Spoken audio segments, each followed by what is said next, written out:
But that's beside the point. You got all kinds. I mean, you got all kinds of stories for the barbershop. I know.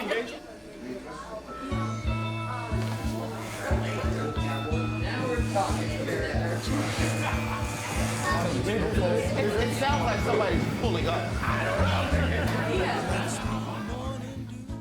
Clear up the misinformation about your background on criminal justice. I was probably one of the first elected prosecutors in the country to say we need to have reentry initiatives. And I designed from scratch and wrote out a program that focused in particular on young men who are arrested for drug sales. My policy was that we were not going to jail people for simple marijuana. And by the way, right now, I believe we need to just actually legalize the whole thing, and that's part of my platform. Yeah, for sure. Shakur over here is a dean of students, and he works with our young people every day. I'm from Philly, born and raised, uptown to be exact. I've been in education for 10 years. I started off as a teacher's assistant in a school in North Philly. Only 1% of teachers in public schools are black men. Yeah, for sure. 1%. The statistics are if a black child has a black teacher by the end of third grade, they're like 13% more likely to go to college. To succeed. Wow. Yeah. But to go to college even. And you know, part of actually my focus and agenda is what we've got to do to create incentives, which really are not necessarily incentives in terms of the will, but also we don't pay teachers enough. Right.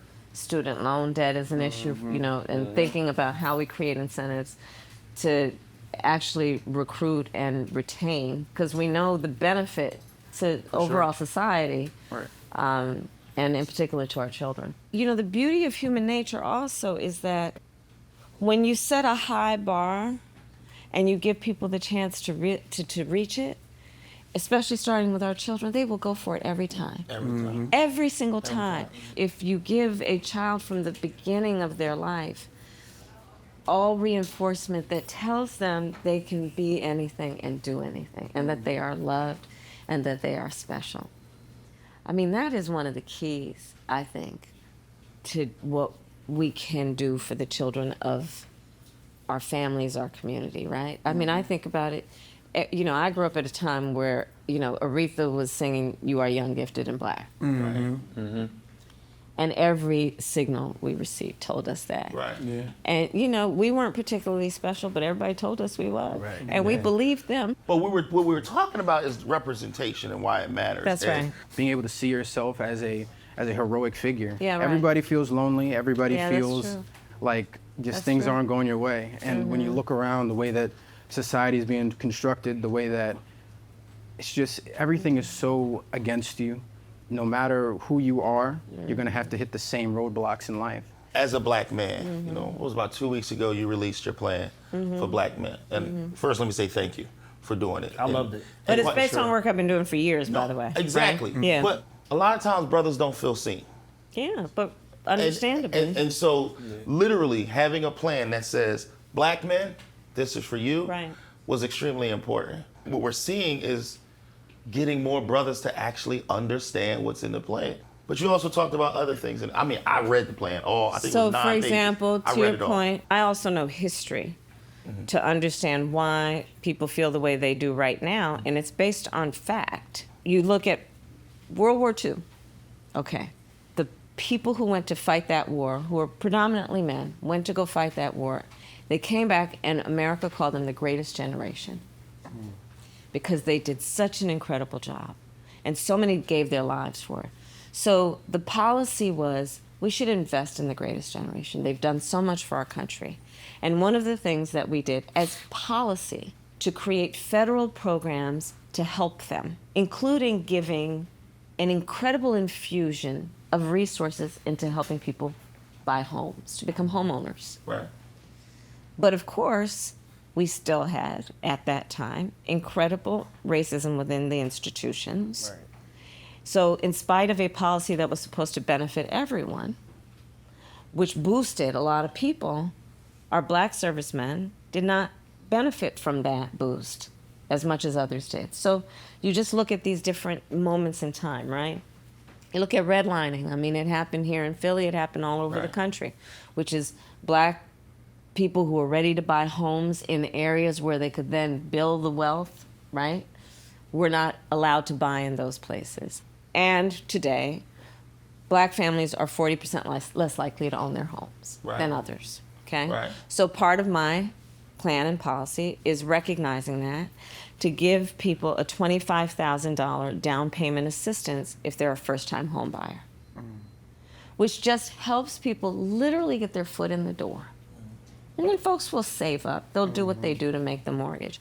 Part of my plan is a $6,000 child tax credit for the first year of your child's life, because as we know, the vast majority of our parents, young fathers and mothers, want to parent their children well, but don't always have the resources to do it. Part of my plan is about dealing with Black men's health. I mean, we know the statistics. First of all, Black people are 60% more likely to be diagnosed with diabetes. When we talk about our men, like twice as likely to die from things like colon cancer and prostate cancer. I lost my wife last month to colon cancer. I know you did. So I when you know. talk about colon I cancer, know you did.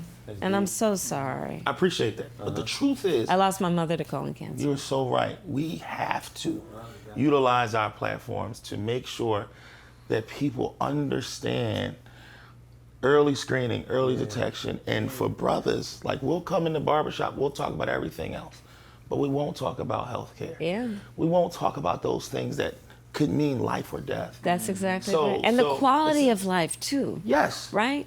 I know and see and understand the dimensions of life that we are talking about when we talk about our men.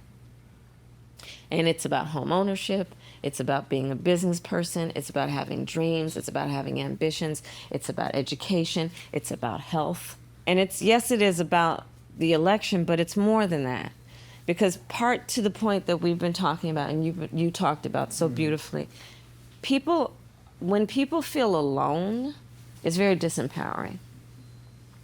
Right? When you feel it's like you against the world, it's very disempowering. And I want people to know that they are not alone.